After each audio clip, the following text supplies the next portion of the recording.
خبر صاحب کو آگاہ کریں، سپریم کورٹ میں سابق وفاقی وزیر احسن اقبال کے خلاف توہین عدالت کی درخواست آج سماعت کے لیے مقرر کر دی گئی ہے۔ جسٹس مظاہر اکبر نقوی بھی کیس سماعت کرنے والے 2 رکنی بینچ کا حصہ ہوں گے۔ مزید بات کرتے ہیں بشارت راجہ سے۔ جی بشارت راجہ، آگاہ کیجیے گا کیس کے حوالے سے۔ وفاقی وزیر داخلہ احسن اقبال کے خلاف توہین عدالت کی درخواست جو ہے سپریم کورٹ میں سماعت کے لیے مقرر کی گئی ہے۔ چیف جسٹس کی سربراہی میں 2 رکنی بینچ کیس کی سماعت کرے گا۔ 2 رکنی بینچ میں جسٹس مظاہر اکبر نقوی بھی بینچ کا حصہ ہے۔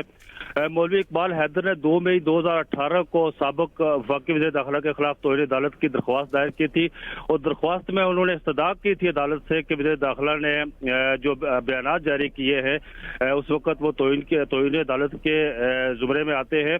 انہوں نے یہ بھی درخواست میں استدعا کی تھی کہ احسن اقبال کو آئین کے آرٹیکل 63 اور 64 کے تحت نااہل قرار دینے کی استدعا کی گئی تھی۔ درخواست میں وفاقی وزیر داخلہ نے اس وقت جو مراعات حاصل کی تھی وہ بھی واپس لینے کے لیے عدالت سے استدعا کی گئی تھی۔